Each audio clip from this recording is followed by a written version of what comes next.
So Data3 was founded back in 1977, so 47 years ago now. Sort of evolved quite a lot over the many years that we've been in business. It's a great story to tell. I love the fact that we can talk about we've come from a garage selling typewriters to where we are today, and I think that's something we should all be really proud of, and I'm definitely proud of. When I go to the barbecues on the weekend, I talk about my joy of working for a company who has gone from, from the grassroots to where we are today as a Queensland company.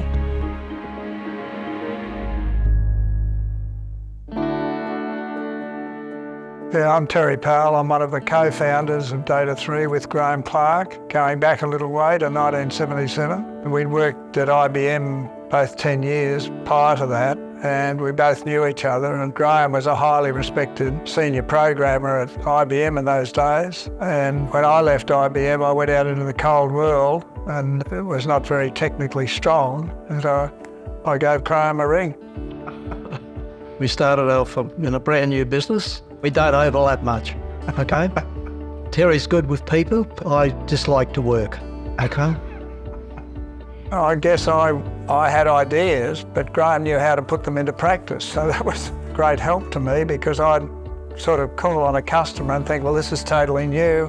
What can we do for them? But Graham knew how to actually deliver the solution, which was very good. The IBM had just announced a range of very small computers, standalone computers in those days, and there was a lack of software. Today, there's an app for everything, but in those days, there wasn't any software around, and Graham was probably one of the leading experts in Australia in building software. So we had the opportunity then to get together and go out and deliver software to clients. So that's how it all started, as Powell Clark. We flipped a coin. It could have been Clark Powell, but we flipped a coin and came down Powell Clark. Yes. We were sitting over the hills at Jindalee in Graham's garage. That's the rumour. That was my garage, but I worked at home because there was no computer connectivity available to us, and so I was doing it on sheets of paper. Terry used to drop in every morning, and I'd give him the sheets for the day before, and he'd come back that night with punch cards, and this is how it was done at that time. But we had a variety of clients, and then it emerged that there was a similarity, despite whether it was a law firm or a hospital or a manufacturer, there was a certain similarity about how the systems could be delivered, and that's where Graham came into his own, because he was very good at just cloning something we'd already done for another business. So we then developed specialties in various industries, one of which was in the healthcare field, servicing hospitals, and we went from there. So we got into the business of selling software that was reusable. You were replacing things that they did using people to things that they could rely on a computer to do. But as the industry changed, the evolution of the personal computers, networking, etc., started to change completely the way companies did business. The challenge we had was that for us to get people who could come into the business and help us to manage it, we basically had to sell equity in the business. And so at that stage, that was the way we managed to get staff, which is, again, one of the advantages we had when we merged with all brand typewriters.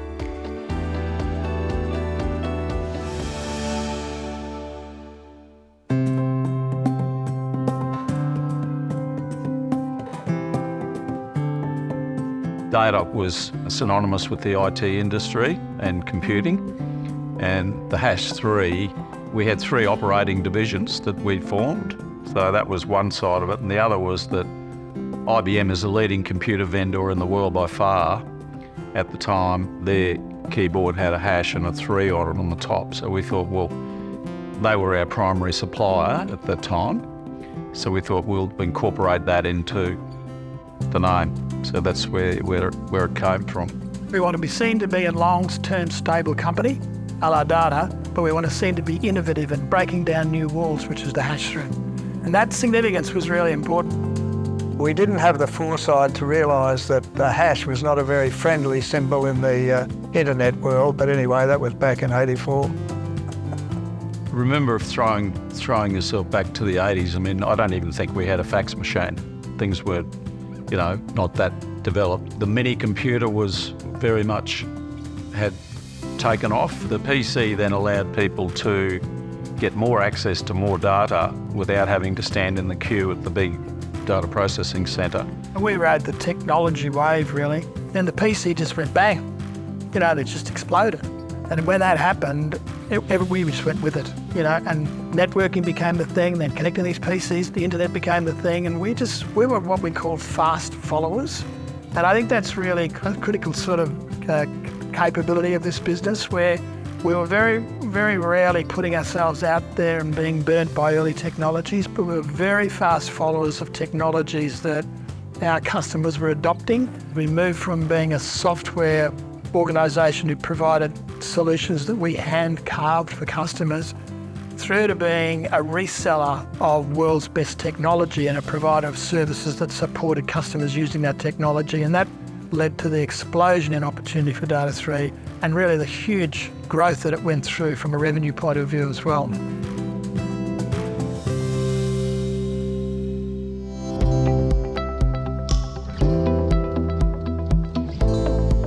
I remember we went away on a planning session in 1986. I remember being excited and coming back to tell a friend of mine. I said, you know, guess what? We're going to be a $400 million company in another 6 years.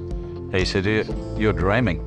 This is not going to happen. But to sit back and say that, you know, we're hitting those revenues approaching the $3 billion mark is terrific. We did make it happen, but only with careful plans. And so we were quite determined to have a successful business.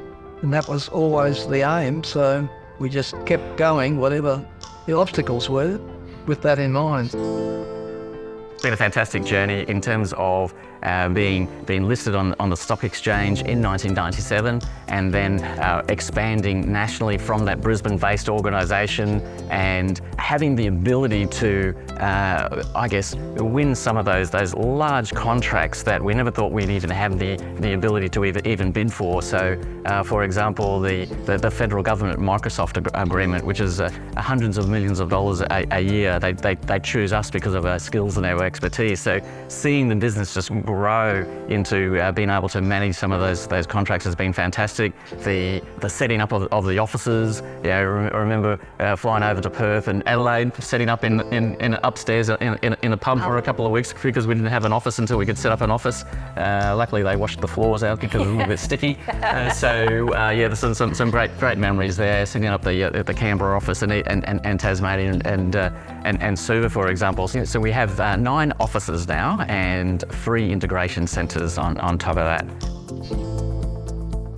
So some of those milestones, I guess, have been naturally related to some of the contracts that we have won over time. So federal, state and local government are some of our largest customers, as well as large corporates, but then also down to schools. So making school environments secure for the students, hospital environments, increasing the connectivity within the hospitals. Fiona Stanley Hospital in Perth, which was a massive multi-million-dollar Cisco networking contract. Universities, the stadiums, milestones are endless, really, aren't they?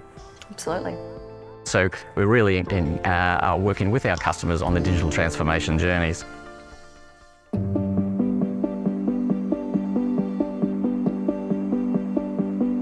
So our vision statement is to harness the power of people and technology for a better future. And we really try and live that vision. You know, when we talk about people, it's not just Data3's people. We have 1,400 staff now, but it's also the people of our customers, our vendors, and the broader community. And then when we combine our people initiatives with the technology from world-leading vendors, and when we talk about those, we talk about Microsoft and Cisco and HP, and by combining those people and the technology, it really allows us to provide integrated solutions to our customers. And on top of that, we have our core values, which is really, that's called HEART, which stands for honesty, excellence, agility, respect and teamwork. And that's how we go about the way we do our business every day, both internally towards each other, but also with our customers as well. Really proud of the fact that we actually live the values like they're real. Yeah, they're on a wall, but they're real. And I think that lived culture has created real longevity in the business. I think you can say today that if Data3's got a competitive advantage, I think one of its competitive advantages is its people. It's got a lot of skills, obviously, but the people are a major driver.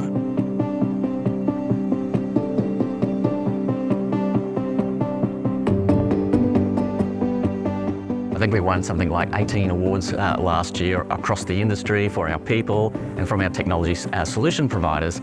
And the reason why they mean so much is that we invest so much into our teams. We have something like 2,500 certifications across about 500 or 600 staff. So you can just see how technically certified our staff are in terms of being able to provide the solutions to our customers. I think if we didn't have great people, we wouldn't have our business. I absolutely love this company and passionate about what we do, passionate about our people. We have a great culture, and I think that's evident through the tenure of our people. So our average tenure is 5.7 years and our average age is 42 years of age. So I think it goes to show you the calibre of people we have, but also opportunities. I think Brad, he started as an account executive, I started as a recruitment specialist, but people have the opportunity to move and grow through the ranks. We've had people start in the warehouse who are now moved into like services and general management positions. So training and development is key. We're lucky in our business is about 35% female representation, and something we're really focused on. I think for IT that's great. It's above industry average. I think we're all really proud of that, and I think that goes a long way apart from our customers and our community as well. I think that the people are that underpinning culture that we have as Data3.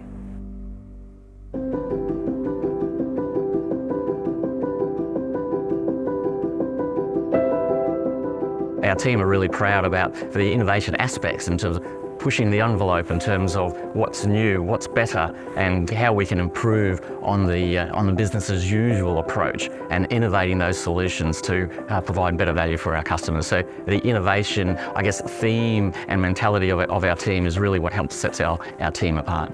I would say that we're a close adopter, close follower.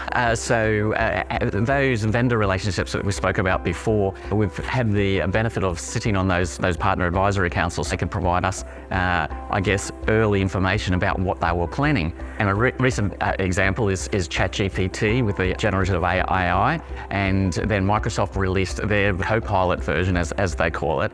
And Data3 was able to get onto the early adopter program for that. So in Australia, it was only released to a very small number of customers and one partner, which was Data3. So we were able to get early access to that technology, understand the use cases and the benefit it could provide, and before the product was even released. So it's been great to take that knowledge early to our customers. I think that's why we've been so successful over so many years. If you think the business has been around for 47 years, we have adapted or made the changes which have been needed to keep up with technology. As some of the competitors haven't stayed around, they no longer exist, the ones we had back in the beginning of the business, because they have stayed in their lane, but we've always moved with technology. And I think that's enabled us to continue to meet our customers where they're at with the technology, if I put that in layman's terms. Absolutely. The tenacity of this business to see itself through tough times and learn and adapt and change and grow again is remarkable. It's remarkable. And culturally, the business just doesn't give up. And I think in life, one of the big things you can do is just not give up.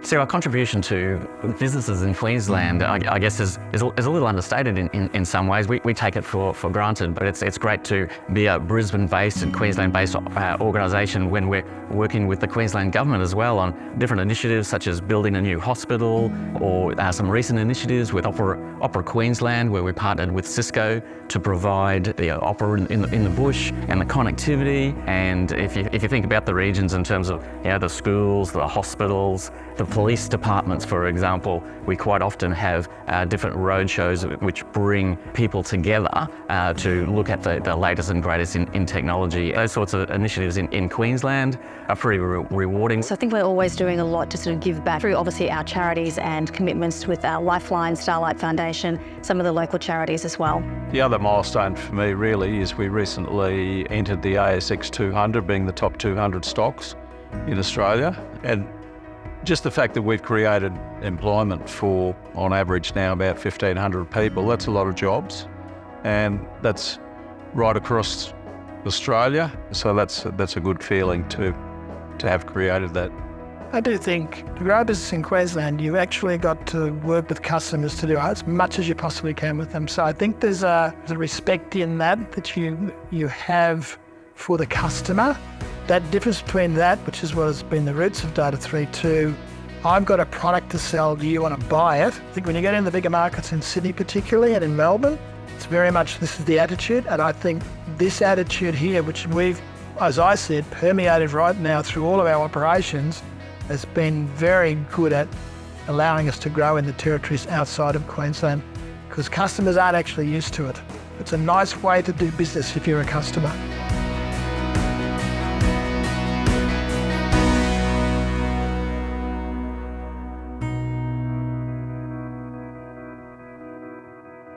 So Data3's vision, as we mentioned before, is to harness the power of people and technology for a better future. And with so much opportunity with our customers to continue to improve their business outcomes. And so the vision for us just remains the same. So I think if we can continue to enable our customer success, improve the outcomes for their staff, for their customers, and for the community, then we'll be happy that we've achieved our vision.